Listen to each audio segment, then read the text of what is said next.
সুপ্রিয় দর্শক আসসালামু আলাইকুম। Welcome back to my channel zinatmomkitchen। আজকের পর্বে আপনাদের তৈরি করে দেখাবো শুধুমাত্র ময়দা এবং চিনি দিয়ে অসম্ভব স্বাদের একটি নাস্তার রেসিপি।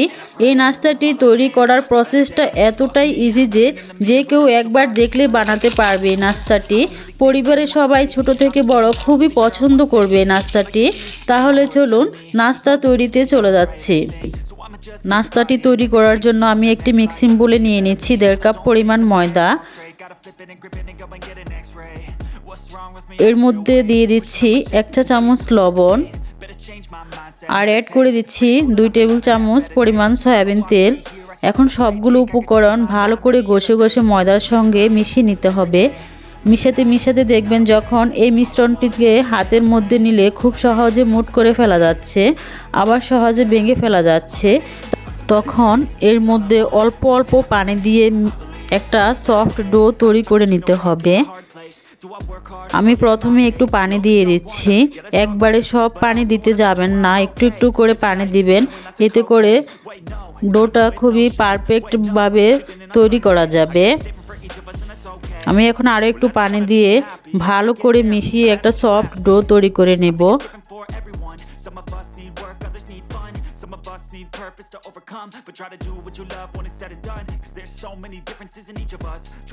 মেখে নেওয়া হয়ে গেলে এখন আমি হাতের মধ্যে নিয়ে গোলাকার শেপ দিয়ে নিচ্ছি। এখন আমি এই ময়দার ডোটিকে রেস্টে রেখে দেব 15 মিনিটের জন্য। এখন আমি ছোট্ট একটা বাটি নিয়ে নিচ্ছি। এই বাটির মধ্যে আমি 2 টেবিল চামচ পরিমাণ দিয়ে দিয়েছি সয়াবিন তেল। এখন এই তেলের মধ্যে দিয়ে দিচ্ছি 3 টেবিল চামচ পরিমাণ কর্নফ্লাওয়ার। আপনারা চাইলে কর্নফ্লাওয়ারের পরিবর্তে ময়দা ব্যবহার করতে পারেন। এখন তেলের সাথে কর্নফ্লাওয়ারকে ভালো করে মিশিয়ে নিচ্ছি। মিশানো হয়ে গেলে একটা সাইডে রেখে দিচ্ছি। এখন যে ময়দার মিশ্রণটি ছিল এটাকে আরও একটু ভালো করে মথে আমি এখানে 6টি ভাগে লেচি কেটে নিচ্ছি। এখানে আমি 6টি রুটি তৈরি করব, তাই 6 ভাগে ভাগ করে নিচ্ছি।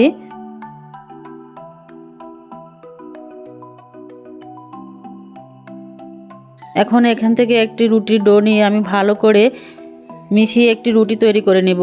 আর যতটা সম্ভব চেষ্টা করবেন পাতলা করে রুটিটা বেলে নিতে। এখানে আমি কর্নফ্লাওয়ার দিয়ে বেলে নিচ্ছি, আপনারা চাইলে এখানে ময়দা দিয়েও বেলে নিতে পারেন।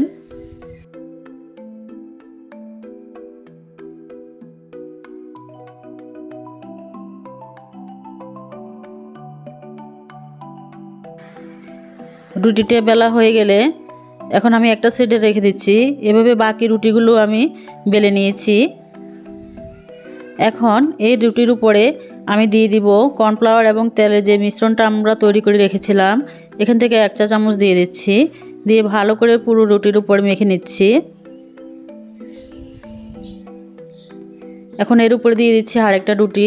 আবারও সেম প্রসেসে এটার উপর আমি আরও 1 চা চামচ তেল এবং কর্নফ্লাওয়ারের মিশ্রণ দিয়ে ভালো করে মেখে নিচ্ছি।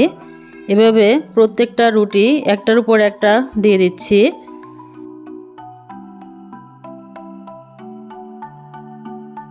দিয়ে দেওয়া হয়ে গেলে এখন আমি একটা নাইফ দিয়ে এটাকে 6টি ভাগে কেটে নিচ্ছি। আপনারা দেখে অবশ্যই বুঝতে পারছেন কিভাবে কেটে নিচ্ছি।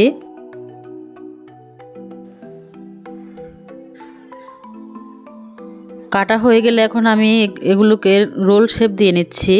আর কিভাবে দিচ্ছি আপনারা সেটা অবশ্যই দেখে বুঝতে পারছেন।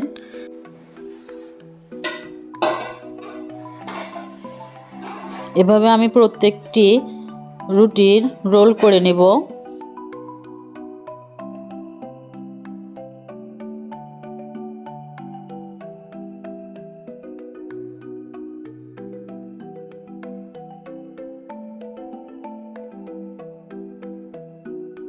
এখন সবগুলো রোল করার পর এখান থেকে একটা রোল নিয়ে আমি একটা রুটি বেলে নিব। আর অবশ্যই এটা কর্নফ্লাওয়ার দিয়ে বেলে নিচ্ছি, আপনারা চাইলে ময়দা দিয়েও বেলে নিতে পারেন। খুবই আস্তে আস্তে বেলে নিতে হবে। আর আপনারা অবশ্যই দেখে খেয়াল করছেন যে আমি এক পাশ থেকে রুটিটা বেলে নিচ্ছি, এতে করে রুটির যে লেয়ারগুলো খুবই সহজভাবে বোঝা যাবে। এভাবে আমি প্রত্যেকটা নাস্তা বেলে নিব। নাস্তাগুলো বেলে নেওয়া হয়ে গেলে এখন আমি এগুলোকে ভেজে নেব। চলে যাচ্ছি চুলায়। চুলায় পর্যাপ্ত পরিমাণ তেল গরম করে আমি এখন একটা নাস্তার শেপ দিয়ে দিচ্ছি।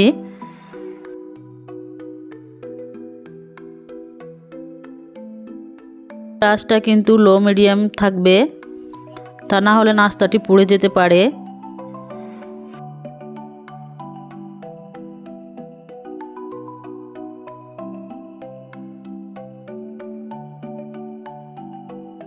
একটি কাঁটা চামচ দিয়ে চারপাশ থেকে একটু উঠিয়ে উঠিয়ে দিচ্ছি, এতে করে নাস্তার যে লেয়ারগুলো সেগুলো খুব সহজভাবে খুলে আসবে।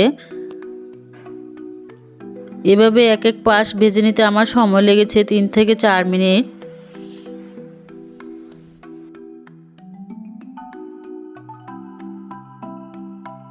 চার মিনিট ভেজে নেওয়ার পর উল্টিয়ে দিচ্ছি। এভাবে উল্টিয়ে পাল্টিয়ে গোল্ডেন ব্রাউন কালার করে নাস্তাটিকে ভেজে নিতে হবে। নাস্তাটি প্রায় আমার ভাজা হয়ে গেছে। এভাবে আমি প্রত্যেকটা নাস্তা ভেজে নিব।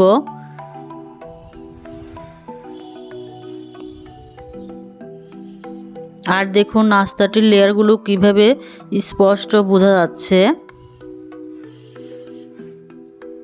এভাবে সবগুলো নাস্তায় আমি ভেজে নিয়েছি। দেখুন দেখতে কতটা দারুণ লাগছে, খেতেও অনেক অনেক বেশি মজা লেগেছে। নাস্তাগুলো ভেজে নেওয়ার পর আমি এখানে উপর থেকে চিনির গুঁড়া ছিটিয়ে দিয়েছি। আপনারা চাইলে চিনির শিরাতেও এটাকে ডুবিয়ে নিতে পারেন। আমার কাছে চিনি গুঁড়া দিয়ে খেতে বেশি ভালো লাগে। আর একটা ভেঙে আপনাদেরকে দেখিয়ে দিচ্ছি এটা কতটা মুচমুচে এবং খাস্তা হয়েছে। আশা করি আজকের রেসিপিটি আপনাদের কাছে খুবই ভালো লেগেছে। রেসিপিটি যদি ভালো লাগে থাকে প্লিজ আমার চ্যানেলটি সাবস্ক্রাইব করে আমার চ্যানেলের পাশে থাকবেন, লাইক কমেন্ট শেয়ার করবেন। আজ এই পর্যন্তই। সবাই সুস্থ থাকবেন, ভালো থাকবেন। আল্লাহ হাফেজ। আসসালামু আলাইকুম।